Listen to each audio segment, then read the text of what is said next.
Un millonario arrogante creyó humillar a una simple limpiadora frente a una sala repleta de inversionistas. Pero lo que empezó como una burla terminó en un desafío imposible: negociar un contrato que valía millones. Nadie imaginaba que aquella mujer, invisible para todos, guardaba un secreto capaz de derrumbar orgullos y cambiar destinos. Cómo una voz silenciada durante décadas pudo enfrentar al millonario y volverse imposible de ignorar. Me llamo Leocadia Herrera. Tengo 67 años y llevo más de una década limpiando oficinas en un rascacielos de Chicago. Cada mañana, cuando subo los escalones de mármol del vestíbulo, siento que entro en un mundo que no me pertenece. Los trajes de seda, los relojes brillantes y los zapatos que nunca pisan un charco me recuerdan que mi uniforme azul, gastado en los codos, es como un sello que dice invisible.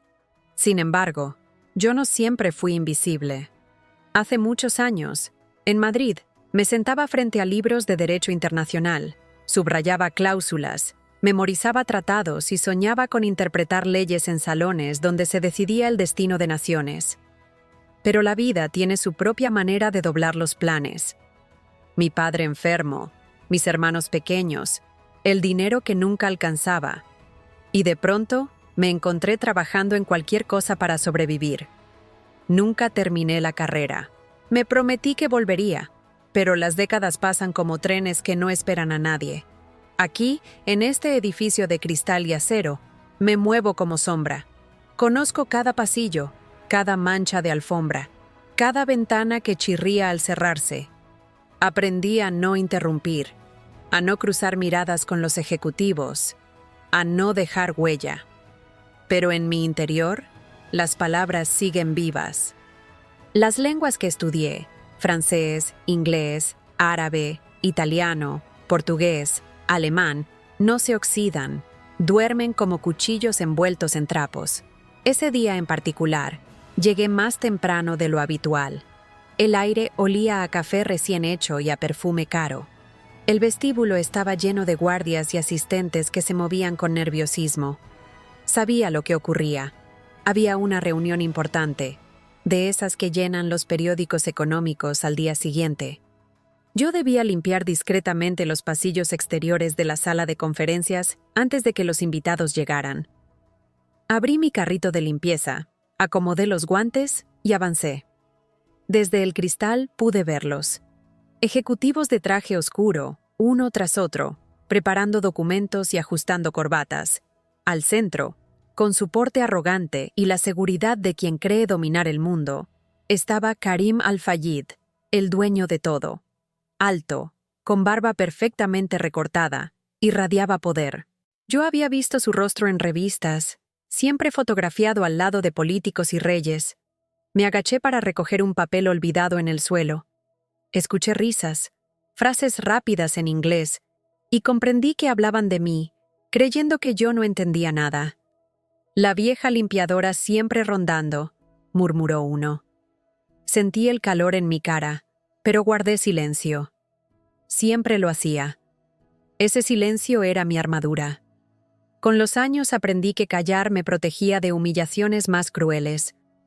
Pero dentro de mí, cada palabra retenida se transformaba en una piedra que pesaba más y más.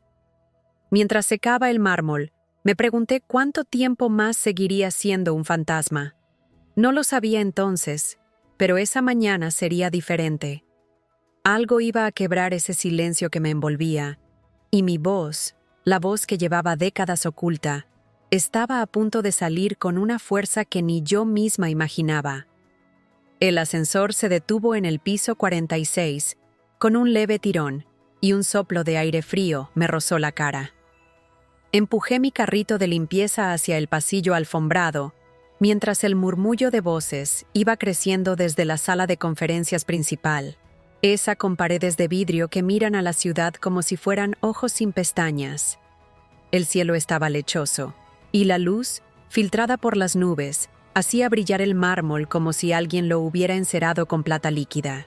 Olía a café tostado, a cuero nuevo y a ese perfume que usan los ejecutivos para oler a éxito. Me detuve junto a la puerta lateral, esa por donde entramos los que no debemos ser vistos. Un asistente me hizo una seña rápida, nerviosa, como si mi presencia pudiera desenfocar una fotografía importante. 5 minutos y sales. ¿Sí?, dijo en inglés, apretando contra el pecho una carpeta azul. Asentí. No vine a robarle minutos a nadie, pensé, solo a devolverle brillo a una mesa que ya está demasiado pulida. Mientras pasaba el paño sobre la superficie, escuché al otro lado del cristal una mezcla de idiomas, primero un inglés cortante, luego un francés con R suaves, después un árabe profundo que me trajo a la memoria los veranos de estudio en Madrid cuando repetía fonemas frente al espejo. Las voces iban y venían con la misma seguridad con la que algunos hombres caminan por el mundo convencidos de que todo les pertenece. En la pantalla grande del fondo parpadeaba el título de la presentación: Acuerdo Marco de Suministro Estratégico, versión 4.2. Abajo, una fecha de ese mismo día, y en letras pequeñas, casi tímidas, las iniciales CAF. Uno de los técnicos dejó caer una carpeta al suelo. Los papeles se abrieron en abanico. Me agaché por reflejo y recogí el mazo con cuidado de no mezclar el orden. No pude evitar leer. Cláusula 11.4. Compromisos preferentes. Observé de reojo. Penalidades escalonadas. Plazos rígidos. Una ventana de salida ridículamente estrecha. Me salió sin querer, como cuando una costura no encaja. Le devolví la carpeta al técnico. Sonrió, agradecido, y se fue corriendo sin notar que la hoja superior estaba mal numerada. Me mordí la lengua. No era mi trabajo. Entraron ellos como entra un frente de tormenta. 5 trajes oscuros, zapatos que relucían como espejos, un intérprete con auriculares y 2 mujeres con tabletas en las que los documentos se movían con un dedo. Llevaban una calma calculada, la de quienes disfrutan probando límites. Detrás, un séquito de ejecutivos locales, nerviosos, con sonrisas que no alcanzaban los ojos. Y finalmente, Karim Al-Fayed. No hizo falta que nadie lo anunciara. El aire se reacomodó a su paso. Traje gris carbón, corbata azul profundo, barba delineada con geometría casi matemática. Su mirada repasó la sala como un escáner que valida propiedad. ¿Está todo listo?, preguntó en inglés.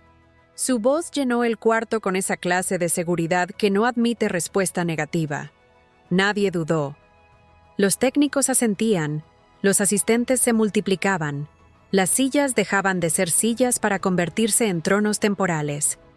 Yo, a un lado, frotaba un último borde de la mesa y trataba de no respirar demasiado alto. Sentí el pinchazo acostumbrado, esa mezcla de orgullo y rabia, la cuerda tensada de quien sabe y no debe decir. Un vaso de café vaciló sobre el mármol y dejó un anillo oscuro. Una joven de administración me miró desesperada. ¿Puede? No terminó la frase. Ya estaba ahí con el paño, borrando la huella como si fuera un pecado. Gracias, dijo sin mirarme. Yo asentí, aunque en realidad lo que quería decirle era: esto también es precisión. El brillo regresó sin rastro. Nadie aplaude cuando la mancha se va, pensé. Pero la mesa siempre recuerda al que supo quitarla. La reunión comenzó con formalidades. El intérprete se acomodó, y la primera intervención vino en inglés. Cifras, porcentajes, un calendario agresivo. Luego, en francés, el argumento sobre estándares de calidad uniformes.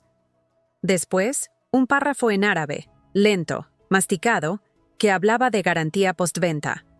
Reconocí una palabra que, en contratos, suele esconder heridas: exclusividad. En la diapositiva, en letra pequeña, estaba el anzuelo, una combinación de exclusividad y Most Favored Nation que podía hundir cualquier margen si otro cliente lograba mejores condiciones. Un clásico, de manual.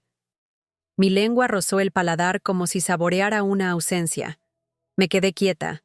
Mirar, oír, callar. Un micrófono chisporroteó. El técnico del sonido me pidió, con un gesto ridículamente teatral, que dijera 1, 2, 3 para probarlo. No había nadie más a mano. Tragué saliva. 1, 2, 3, repetí, en voz baja. El aparato respondió con un zumbido limpio. Un par de ejecutivos se rieron. Perfecto. La señora sirve para todo, dijo uno en español, creyendo que yo no le entendería. La palabra señora me golpeó con ese filo entre respeto y condescendencia. No contesté. Ya aprenderían, ¿o no? Karim ocupó la cabecera y apoyó ambas manos sobre la mesa. Hizo un comentario ligero sobre el tráfico, una broma en inglés que disipó tensiones. Sabía manejar silencios. Luego su mirada, casual pero dirigida, se detuvo en mí. Primero en mis manos, después en el carrito de limpieza, finalmente en mi cara. Un golpe seco de reconocimiento, o de curiosidad. Sonrió, esa sonrisa que se concede a quien no importa. «Buenos días», dijo. Respondí con un «Buenos días, señor». Claro, preciso. Preferí el español. Sus cejas subieron 1 milímetro. «¿Cuánto falta para terminar ahí?», preguntó, ahora en inglés. 1 minuto, dije, en el mismo idioma. Alguien carraspeó, impaciente. Cerré mi carrito para apartarme. Pero mientras lo hacía, el intérprete, trastabillando con la cinta del auricular, dejó caer otra carpeta y un par de hojas se deslizaron hasta mis pies. Las recogí. Eran anexos técnicos. En la esquina inferior de una página vi una firma escaneada y un sello extranjero. Anexo C. Penalidades acumulativas por incumplimiento parcial. El escalado era brutal. Se aplicaba incluso por retrasos mínimos, si coincidían con un evento relevante definido por la contraparte. Un lazo que apretaba sin avisar. Le devolví los papeles al intérprete. Nadie notó mi respiración contenida. En mi cabeza, sin embargo, las piezas empezaron a encajar como engranajes viejos que aún podían girar. Los oí hablar del volumen mínimo garantizado, de puntos de servicio y de una garantía extendida que, según la letra, no extendía gran cosa. Todo eso, en diferentes idiomas. Yo seguía en silencio, casi ya fuera de la sala, cuando ocurrió el detalle que cambió el peso del aire. Un ejecutivo local, Sloan, creo, señaló el anillo de café que ya no estaba y dijo en voz alta, para halagar a Karim: «Aquí todo se resuelve rápido, hasta las manchas, menos los contratos, que hoy son cuestión seria».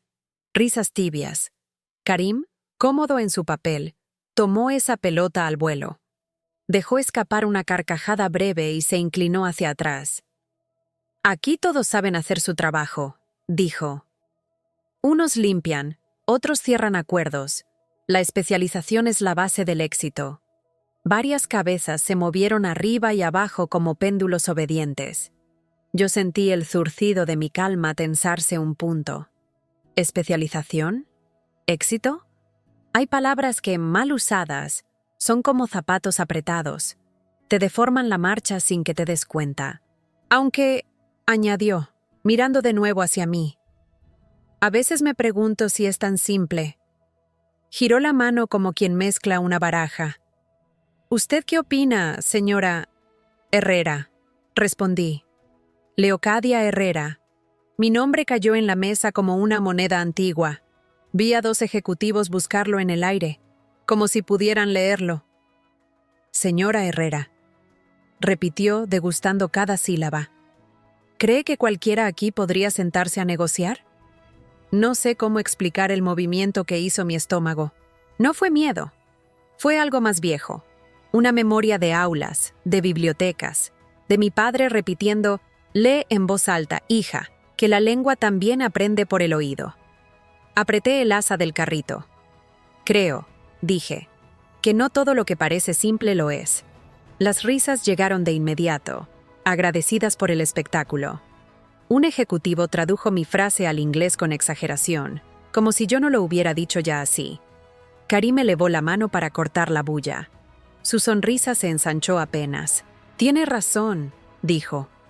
«Nada es tan simple». Hubo una pausa. «Propongo un juego». La palabra juego se pegó al vidrio como una mariposa. Sentí varias miradas clavarme alfileres. Si la señora Herrera cree que esto no es simple, continuó, ¿por qué no nos lo demuestra? Se inclinó hacia adelante.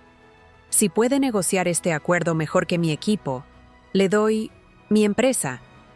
Las últimas dos palabras quedaron suspendidas, brillantes, como si las hubieran escrito con luz. El intérprete no supo si traducir o reír. Algunos soltaron carcajadas, otros abrieron los ojos, sorprendidos por la audacia del chiste. Yo escuché, en el fondo, el zumbido constante del aire acondicionado y el latido de mi propia sangre. Mi empresa. Dijo eso como quien dice, mi juguete. Hubo un murmullo de aprobación, una broma sobre apuestas y casinos, y luego un silencio tenso, expectante, que hizo vibrar el cristal. Yo no moví un músculo, ni un parpadeo. El paño, aún húmedo, goteó una gota que cayó redonda y perfecta sobre el borde del cubo. La miré desaparecer. Sentí que mi voz, esa que había jurado obedecerme, empujaba desde la garganta. Pero no hablé. Todavía no. Levanté despacio la mirada hasta encontrar la de Karim. Él me sostuvo los ojos, curioso, entretenido, seguro de su reino. Entonces, con la ligereza cruel del que tira una moneda a un pozo y espera oír el chapuzón, remató. ¿Qué dice, señora Herrera? ¿Se atreve? Y la sala, obediente, se llenó de risas. Las risas resonaban como un eco metálico contra los muros de cristal. Nadie esperaba una respuesta seria de mi parte. Yo era la sombra con un uniforme azul, la mujer que retiraba tazas olvidadas y borraba huellas de zapatos sobre la alfombra. Aquel «¿Se atreve?» de Karim no era una invitación, era un espectáculo para alimentar el ego de los presentes. Sin embargo, a veces las palabras encuentran en nosotros una fuerza que ni siquiera sospechamos. Respiré hondo. Mi voz salió con calma, como si llevara años esperando este instante. Sí, señor, me atrevo. El murmullo se quebró. Algunas carcajadas se transformaron en toses nerviosas. El intérprete me miró como si hubiera escuchado mal. Karim arqueó las cejas, sorprendido, pero su sonrisa no se borró. Al contrario, se hizo más afilada. ¿De verdad?, preguntó en inglés, modulando cada sílaba para que todos entendieran. Usted, la señora de la limpieza, ¿quiere sentarse a negociar? Me mantuve firme, con la mano todavía apoyada en el asa de mi carrito. No quiero, dije despacio. Usted lo ha propuesto. Yo solo acepto. El aire se tensó.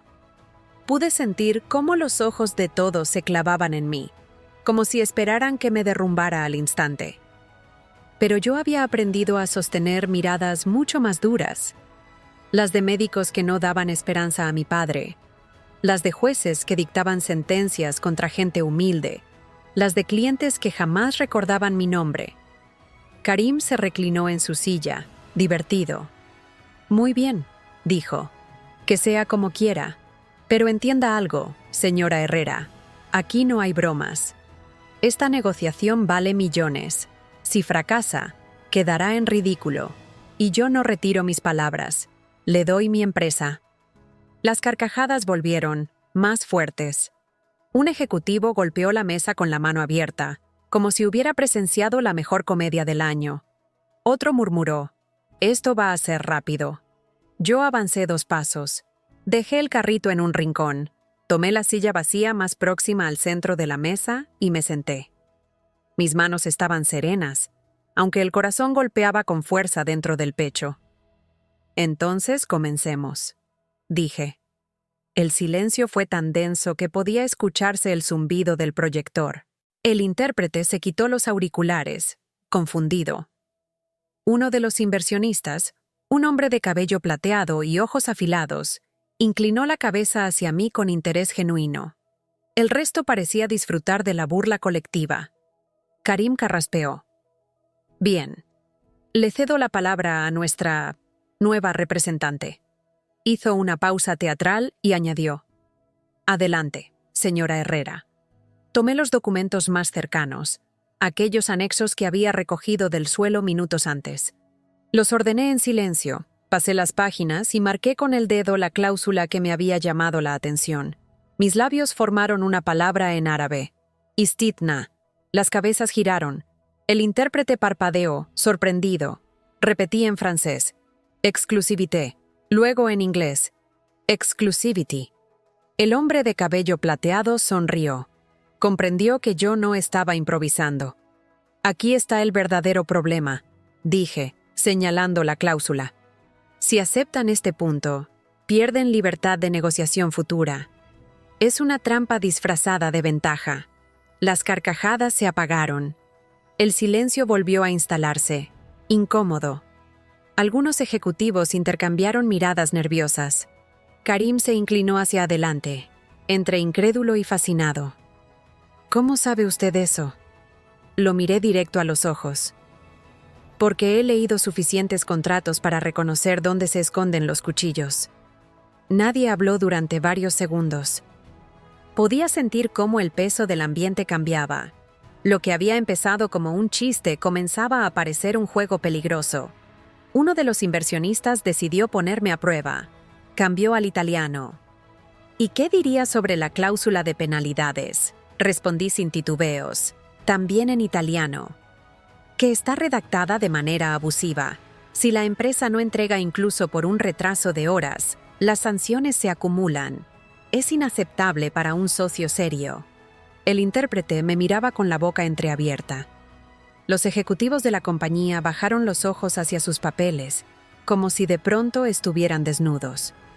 Karim apoyó el codo en la mesa y su barbilla sobre la mano. Ya no reía. Me observaba con un interés nuevo, más calculador. Muy bien, señora Herrera. Su voz había perdido la ligereza inicial. Sorpréndanos entonces. Y allí, en medio de una sala llena de trajes caros y miradas incrédulas, comprendí que el silencio que me había acompañado tantos años se había roto. Yo ya no era la sombra que limpia.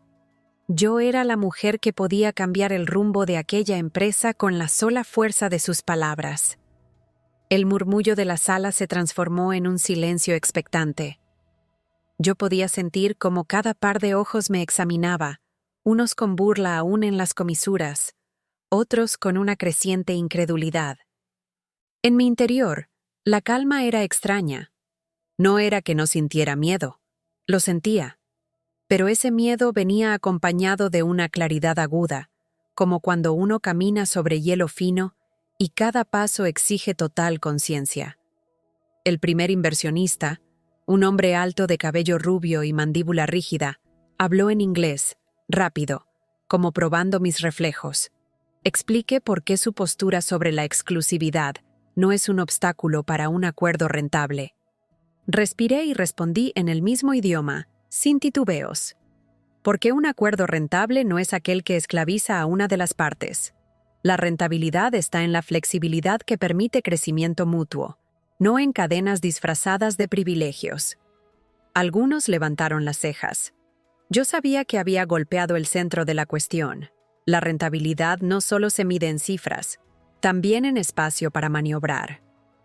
El segundo inversionista, con acento marcado de Lyon, cambió al francés. Et les clauses de garantie? On dit que vous n'avez pas la capacité technique pour supporter ce service. Mi lengua giró con naturalidad. El francés siempre me había parecido una melodía afilada. C'est faux. La clause est rédigée pour donner l'illusion d'une protection, mais en réalité transfère tout le risque à notre entreprise. Une garantie qui ne garantit rien est une fraude. La mujer que tomaba notas en su tableta levantó la cabeza. Sabía lo suficiente de contratos para reconocer la verdad en mis palabras. El tercero, un árabe con túnica clara bajo el traje, me miró con una mezcla de recelo y curiosidad. Cambió de idioma con voz grave. ¿Hal tafhamin hakan mayani hadha al-aqd? ¿Comprendes realmente lo que implica este contrato? Lo miré de frente y respondí en su lengua. Pausada, respetuosa. أفهم أكثر مما يتوقع الجميع هنا. العقد ليس شرفاً، إنه فخ. والشرف الحقيقي هو العدالة بين الطرفين. Entiendo más de lo que esperan. El contrato no es un honor, es una trampa. El verdadero honor es la justicia entre las partes. El silencio que siguió fue distinto, pesado, con respeto contenido. Pude ver cómo Karim, en la cabecera, se enderezaba apenas. Sus dedos golpeaban la mesa con un ritmo leve. Ya no parecía divertido, parecía midiendo cada palabra que yo decía. Entonces decidieron endurecer la prueba. Uno de los ejecutivos extranjeros, un italiano elegante, se inclinó y lanzó su frase como un dardo. Se dice que los acuerdos se firman para incumplirse. ¿No cree usted, señora, que todo esto es una pérdida de tiempo? Sonreí apenas. Los contratos no son cadenas, son espejos. Reflejan la ética de quienes los firman. Si usted firma esperando incumplir, ya perdió, aunque logre dinero en el camino. Un murmullo recorrió la mesa. El intérprete ya no sabía qué hacer. Me observaba como si su propia existencia estuviera en peligro. Al fin, dejó los auriculares a un lado. Yo no lo necesitaba. Recordé entonces, por un instante, los días de juventud en Madrid, cuando me sentaba en la biblioteca con diccionarios abiertos en círculo a mi alrededor. Mis compañeros se reían de mi obsesión por comparar palabras en distintos idiomas, por repetir en voz alta hasta lograr el acento correcto. Nunca lo vas a necesitar, me decían. Yo tampoco imaginaba que, décadas después, esas voces guardadas se levantarían conmigo en un rascacielos de Chicago. Uno de los inversionistas, buscando la estocada final, cambió al alemán, duro, casi militar. Und was sagen Sie zu den Lieferfristen? ¿Y qué dice sobre los plazos de entrega? Me enderecé. El alemán siempre había sido mi reto más grande, pero también el idioma que más me disciplinó. Die Fristen sind unrealistisch. Sie sind so eng gesetzt, dass jeder kleine Fehler zu einer Katastrophe führen würde. Ein Vertrag, der nur auf Strafen basiert, ist kein Vertrag. Es ist ein Angriff. Los plazos son irreales. Están tan ajustados que cualquier mínimo error se convierte en catástrofe. Un contrato que solo se basa en castigos no es un contrato, es un ataque. El hombre parpadeó, sorprendido por mi fluidez. Bajó la mirada a sus papeles. El golpe final lo di sin que nadie me lo pidiera. Cerré la carpeta y hablé en portugués. Lento, claro, sabiendo que muchos en la sala podían entender aunque no lo dominaran. Se querem un parceiro confiável, precisamos oferecer confianza también. Sem confianza, cualquier contrato es apenas papel, y o papel queima rápido. El eco de mi voz llenó la sala. Nadie rió. Nadie se atrevió a interrumpir. Las sonrisas condescendientes habían desaparecido. Me incliné hacia adelante y concluí en español, mi lengua materna. Señores, este contrato, tal como está, no se firma. No si quieren un socio y no un esclavo. El silencio fue absoluto. Podía escuchar el repiqueteo de la lluvia en los ventanales. Sentí en la nuca la tensión acumulada de años, transformada en poder. Karim me observaba con una mezcla imposible de emociones: sorpresa, incredulidad y algo más profundo, un respeto que luchaba por no manifestarse. Lentamente, llevó la mano a su barbilla y habló, en voz baja pero firme. Impresionante. Esa palabra, dicha por él, cayó como un sello en medio de todos. Fue entonces cuando entendí que ya no había vuelta atrás. Yo había entrado en la mesa de negociación, y nada en mi vida volvería a ser igual. El aire de la sala pesaba como plomo. Había logrado lo que nadie esperaba: transformar las risas en un silencio incómodo, casi reverencial. Pero sabía que aquello era apenas el principio. Los inversionistas no iban a ceder fácilmente. Su estrategia era clara: cansar, confundir, abrumar. Y yo, una mujer con uniforme azul, me había atrevido a entrar en su juego. El hombre de cabello plateado retomó la palabra. Pasó las páginas de la carpeta hasta llegar al punto que sabía que sería el campo de batalla. Las penalidades acumulativas. Si realmente entiende, dijo en inglés, pausado, explíquenos por qué esta cláusula debería ser reconsiderada. Tomé el documento y lo levanté levemente, como si pesara más de lo que aparentaba. Porque no es una cláusula de protección, respondí. Es una sentencia. Cada retraso, incluso mínimo, se castiga como si fuera un fracaso total. Y lo más grave, pasé el dedo por la línea exacta, es que estas penalidades se acumulan. Eso significa que un solo error puede multiplicarse hasta arruinar a la empresa. Los ejecutivos locales tragaron saliva. Sabían que era cierto. Lo habían leído, pero no habían tenido el valor de enfrentarlo. Uno de ellos, desesperado por recuperar terreno, intervino. Es un estándar de la industria, señora Herrera. Todos los acuerdos de este tipo lo incluyen. Lo miré con calma. Lo estándar no siempre es lo justo. La industria está llena de cláusulas que nadie cuestiona, porque todos asumen que son inevitables. Pero aquí estamos hablando de millones de dólares y de la reputación de una compañía que puede hundirse si alguien tose en el momento equivocado. Las palabras se clavaron como agujas. Vi a Karim fruncir el ceño, pero no me interrumpió. Entonces, uno de los inversionistas extranjeros, buscando mi error, me lanzó una pregunta en italiano. ¿Y cómo evitaría usted estas sanciones? ¿Con simples palabras bonitas? Sonreí apenas. Con realismo, respondí en su idioma.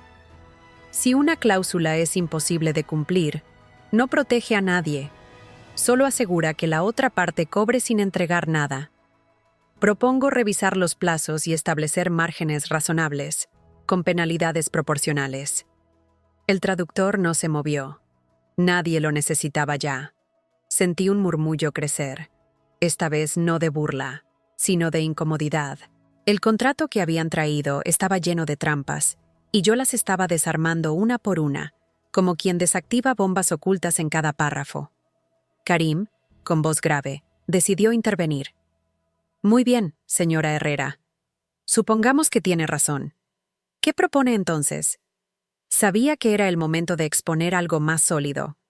Me incliné hacia adelante y hablé despacio, para que cada palabra se clavara en la sala. Propongo que eliminemos la acumulación automática de penalidades. En su lugar, que cada incumplimiento se evalúe según su impacto real. Un retraso de 2 horas no puede valer lo mismo que una entrega perdida por completo. Y añado otra condición, que las partes establezcan un mecanismo de mediación antes de aplicar sanciones. Un silencio aún más profundo siguió. Aquello no era improvisación, era un planteamiento técnico. El árabe de túnica clara asintió levemente, como si reconociera la lógica.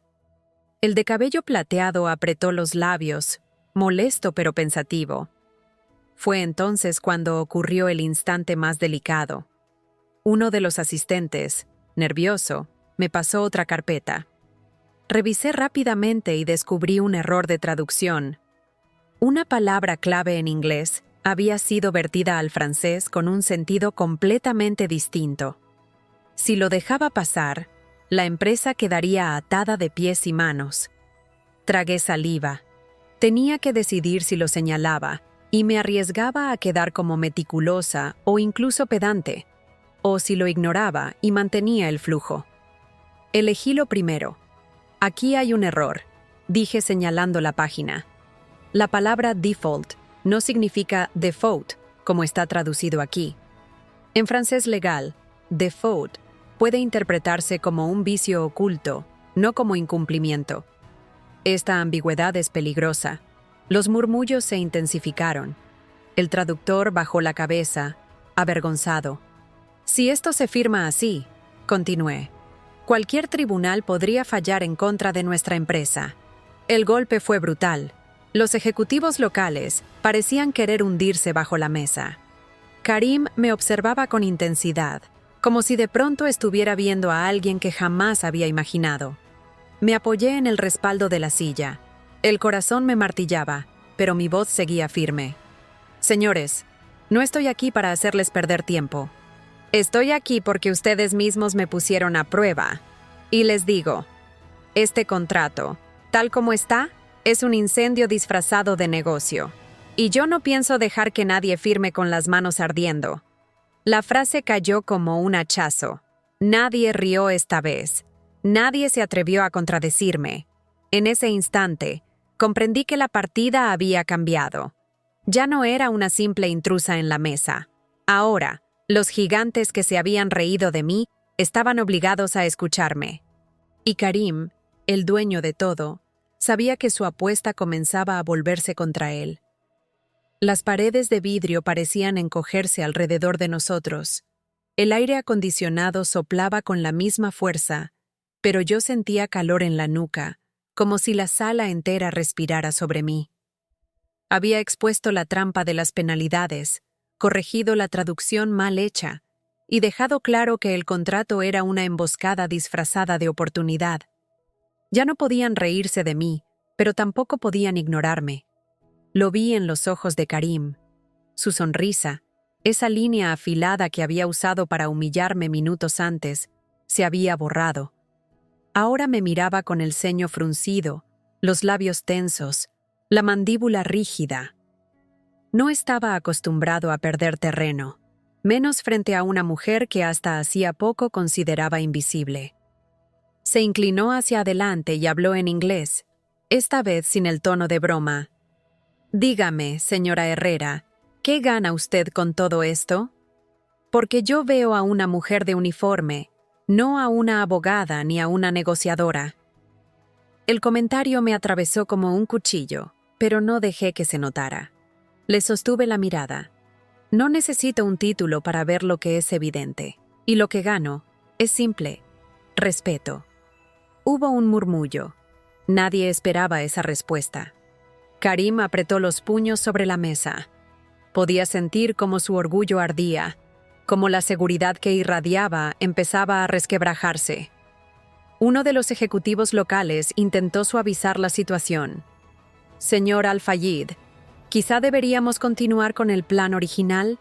No tiene sentido alargar esta escena». Karim lo fulminó con la mirada. «No», dijo con voz grave. «Ahora quiero escucharla». Los inversionistas aprovecharon el momento para cargar aún más presión. El de cabello plateado levantó la mano y señaló otra parte del contrato. «¿Qué dice sobre la cláusula de arbitraje internacional?»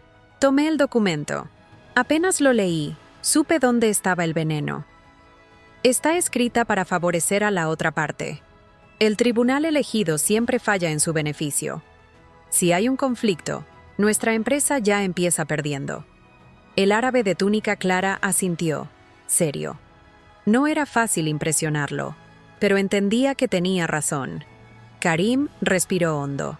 Se giró hacia sus ejecutivos. ¿Es esto cierto? El silencio que siguió fue revelador. Ninguno se atrevió a contestar. El sudor les perlaba la frente.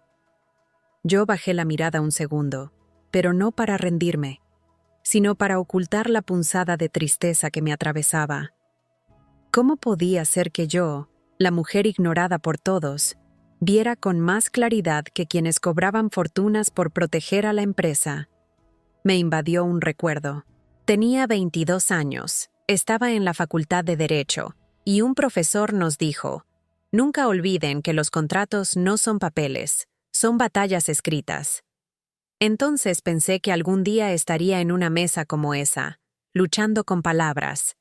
No imaginaba que lo haría vestida de uniforme, con olor a detergente en las manos.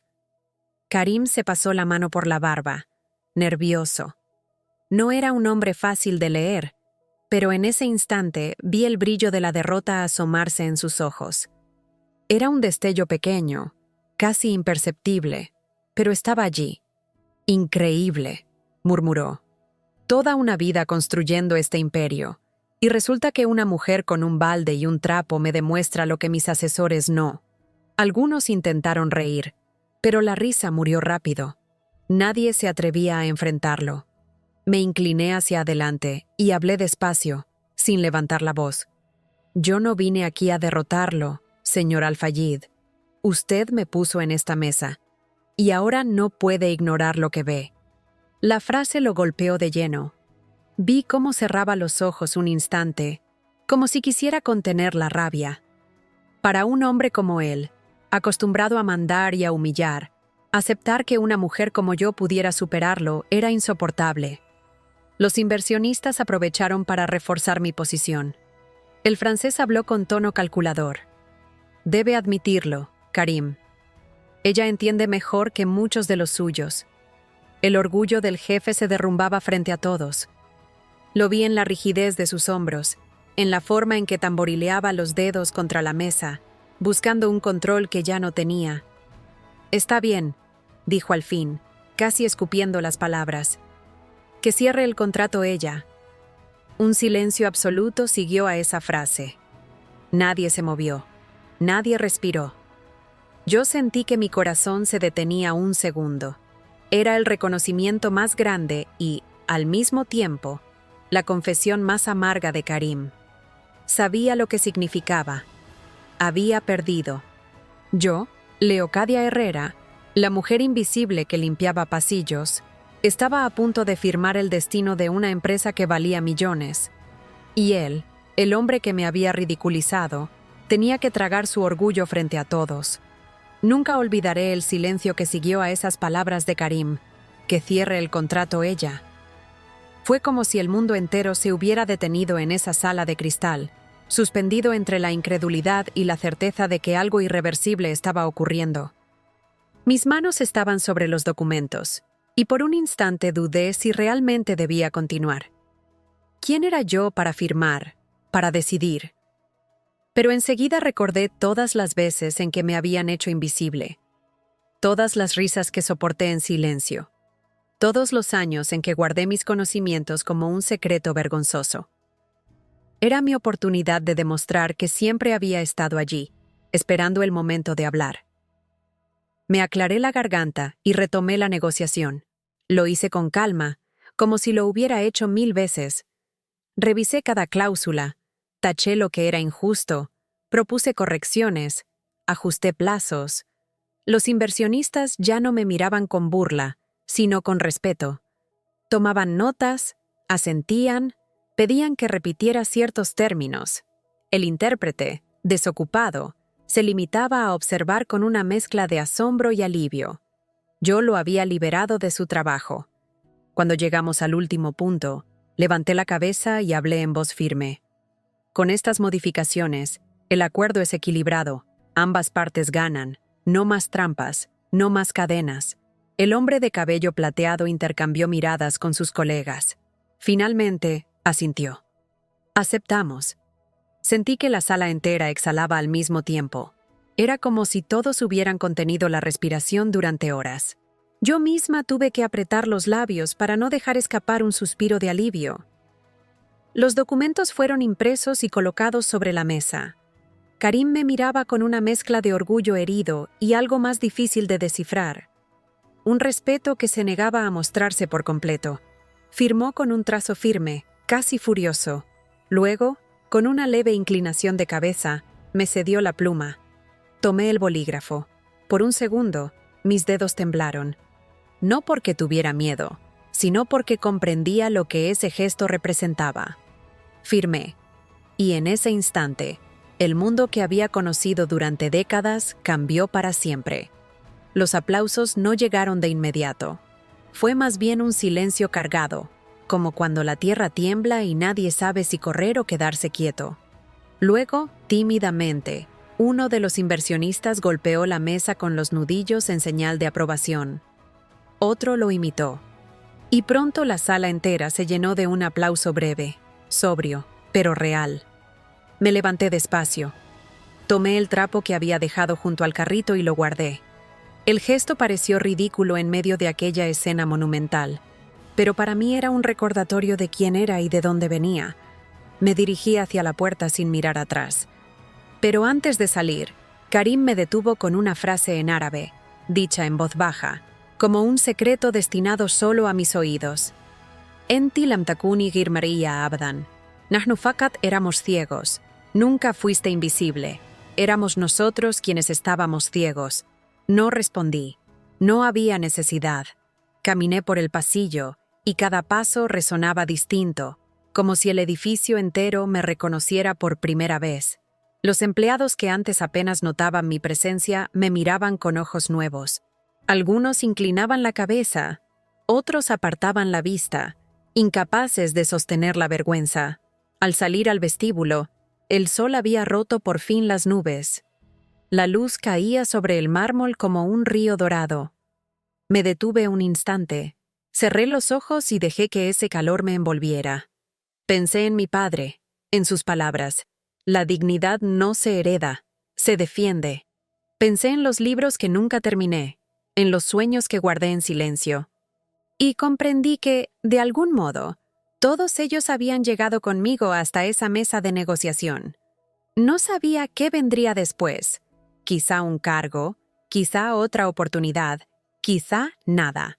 Pero lo que había ganado ese día no podía perderse nunca: mi voz. La voz que había callado durante décadas. La voz que había soportado humillaciones y silencios.